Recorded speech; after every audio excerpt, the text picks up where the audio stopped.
ہمارے ساتھ ہیں مسلم لیگ نون کے مرکزی جنرل سیکرٹری اور وفاقی وزیر منصوبہ بندی جناب احسن اقبال صاحب، بہت شکریہ۔ اور یہ جو بحث گرم ہے کہ اعلامیہ تو جاری ہوا 30 نکاتی، لیکن عام تاثر یہ ہے کہ وزیر اعظم شہباز شریف کا دورہ چین ناکام رہا، تو آپ کس طرح کہہ سکتے ہیں کہ یہ دورہ کامیاب رہا؟ بہت شکریہ سلیم صافی صاحب۔ سب سے پہلے تو میں اس بات پہ حیرت کا بھی اظہار کروں گا کہ چند حلقوں نے اور ایک سیاسی جماعت نے بلا وجہ پاکستان کے ایک ریاستی ستون میں سمجھتا ہوں کہ چین کے ساتھ جو پاکستان کے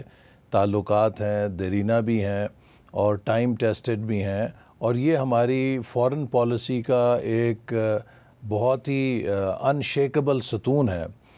اس کے اوپر ٹرولنگ کی اور ایک ایسا آرٹیکل جو کسی ایک باہر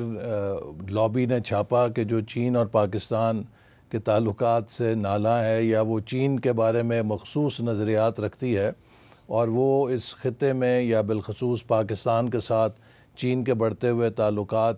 سے نالاں ہے، تو انہوں نے اس کو انڈرمائن کرنے کے لیے اپنے سیاسی نظریات کے تحت ایک مضمون چھاپا، اور یہ دیکھے بغیر کہ وہ اپلیکیشن ہے اس کا اونر کون ہے، اس کا ایڈیٹوریل سٹاف کون ہے، ہمارے کچھ لوگوں نے اس پہ وہ ٹرولنگ کی کہ جس سے میں سمجھتا ہوں کہ ایک بلا وجہ کنٹروورسی پیدا کرنے کی کوشش کی گئی۔ جو وزیر اعظم کا حالیہ دورہ ہے، میرے نزدیک یہ پاکستان کے چائنا سے تعلقات کے ہائیسٹ پوائنٹس میں سے ایک ہائیسٹ پوائنٹ ہے۔ وہ اس لیے کہ میں اس دورے میں تمام میٹنگز میں شریک رہا، جو چینی قیادت کی گرم جوشی تھی اور جس طرح چینی قیادت نے پاکستان کی مدد کرنے کا اظہار کیا، اور بالخصوص جو اعلامیہ میئر لیول پہ استقبال کیا گیا۔ نہیں، وہ عمران خان صاحب بھی جب گئے تھے تو ان کا استقبال بھی ان کے نائب وزیر خارجہ نے کیا تھا۔ ان کا ایک پروٹوکول ہے، جو بھی کوئی جاتا ہے تو وہاں پر کبھی چین کا وزیر اعظم یا صدر ایئرپورٹ پر کسی کا استقبال کرنے نہیں آتا، تو جو پروٹوکول ہمیشہ پاکستان سے کسی بھی وزیر اعظم کو دیا گیا ہے وہی وزیر اعظم شہباز شریف کو پروٹوکول دیا یہ گیا۔ وجہ تو نہیں تھی کہ انہوں نے بیجنگ کی بجائے کسی اور صوبے میں اتارنا تھا؟ تو نہیں، ایسی کوئی وجہ نہیں، بلکہ شہباز شریف صاحب کی یہ خواہش تھی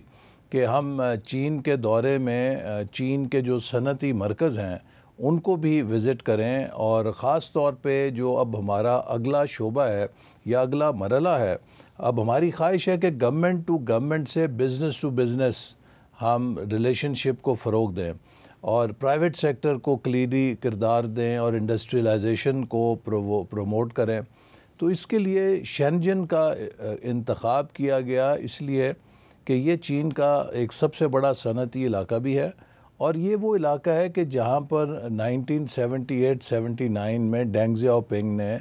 چین کے صنعتی ترقی کے تجربے کی بنیاد رکھی تھی۔ ایک اسپیشل اکنامک زون بنا کر وہاں پر پہلی دفعہ غیر ملکی سرمایہ کاری کو مدعو کیا گیا، اور پھر وہ تجربہ اتنا کامیاب ہو گیا کہ اس نے پورے چین کو اپنے لپیٹ میں لے لیا۔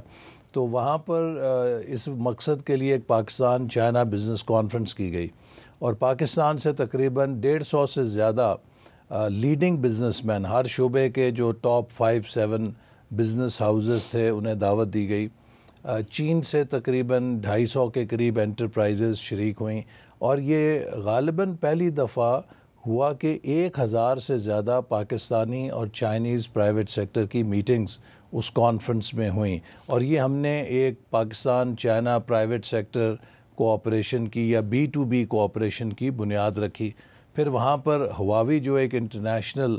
ملٹی نیشنل ہے، چائنا کی لیڈنگ ٹیلی کام کمپنی ہے، اس کا ہیڈ کوارٹر بھی ہے،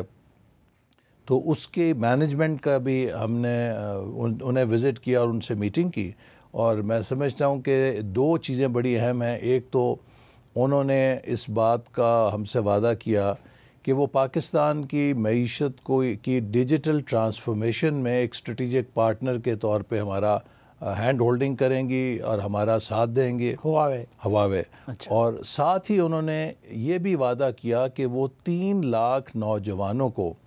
سالانہ IT سکلز کی ٹریننگ دینے کے پروگرام بھی شروع کریں گے۔ میں سمجھتا ہوں کہ یہ بہت بڑی کامیابی ہے جو وزیر اعظم شہباز شریف نے حاصل کی، چونکہ پاکستان کا سب سے بڑا جو اس وقت سرمایہ یا طاقت ہے وہ نوجوان ہے۔ تو بجائے یہ کہ ہم نوجوانوں کو سوشل میڈیا پہ ٹرولنگ یا گالی گلوچ کی تربیت دیں، اگر ہم انہیں آئی ٹی سکلز دیں تو یہ نہ صرف اپنا مستقبل بنا سکتے ہیں بلکہ پاکستان کو ایک انفارمیشن سپر پاور میں ڈھال سکتے ہیں آنے والے 10-15 سالوں کے اندر۔ اچھا، تو اس ملاقاتوں کے علاوہ کہ پریزیڈنٹ شی سے ملاقات ہوئی، پرائم منسٹر سے ہوئی، کیا حاصل کر کے لے آئے سی پیک کے کنٹیکسٹ میں اور لارجر کنٹیکسٹ میں؟ دیکھیے، پہلی چیز جیسے میں نے کہا کہ اس دورے کی جو پھر میں بات دہراؤں گا کہ سگنیفیکنس یہ تھی کہ انہوں نے اس کو اعلیٰ ترین سطح کے اوپر یہ روایت سے ہٹ کے ہے کہ ایک ہی دن میں چین کے وزیر اعظم اور صدر کسی ہیڈ آف اسٹیٹ کو بینکویٹس دیں۔ انہوں نے وزیر اعظم شہباز شریف صاحب کو صبح وزیر اعظم چین نے اور شام میں صدر نے، اور اس کے بیچ میں جو ان کی پیپلز کانگریس ہے ان کے جو سربراہ ہیں ان سے ملاقات کی۔ اب جو چیزیں ہم نے حاصل کیں وہ میں سمجھتا ہوں کہ اس اعلامیے کے اندر بہت واضح ہیں کہ ایک روڈ میپ پر اتفاق کیا گیا جس کو چائنا نے خود کہا کہ ہم اب ایک سی پیک کا اپ گریڈڈ ورژن پاکستان کے ساتھ مل کے شروع کرنا چاہتے ہیں۔ اب آپ دیکھیے کہ ہمارا جو پہلے 10 سال تھے اس کا اعلامیہ میں بھی ذکر ہے، میں یہ سمجھنا چاہتا ہوں کہ اپ گریڈڈ ورژن کیا ہوگا۔ جی، آپ کو جیسے میں عرض کر رہا تھا کہ پہلے مرحلے میں ہم نے دیکھا کہ کتنی خاطر خواہ کامیابی ہوئی کہ سی پیک کے نتیجے میں ہم نے تقریباً 8000 میگا واٹ توانائی کے منصوبے لگائے۔ تھر جیسا ہمارا کوئلے کا جو خزانہ مدفن تھا اس کو ہم نے ایک پروڈکٹیو ایسٹ بنایا، فائبر آپٹک کیبل آئی، موٹر ویز بنے، اور گوادر پورٹ کے اندر ڈیولپمنٹ ہوئی۔ تو اس سے بھی اب بڑھ کر وہ کہہ رہے ہیں کہ اپ گریڈڈ ورژن، اور اس میں انہوں نے کہا کہ ہم 5 نئے کوریڈورز کی بنیاد رکھنا چاہتے ہیں، اور ان 5 کوریڈورز کی انہوں نے نشاندہی یوں کی کہ پہلا کوریڈور ہوگا آف گروتھ، کہ ہم وہ منصوبے آپ کے ساتھ شروع کریں کہ جس سے پاکستان کی معیشت میں گروتھ ہو اور تیزی آئے۔ دوسرا کوریڈور آف لائیولیہڈ، کہ ہم ایسے منصوبے شروع کریں کہ جن سے روزگار پیدا ہو اور لوگوں کا روزگار محفوظ بھی ہو، اور پاکستان کو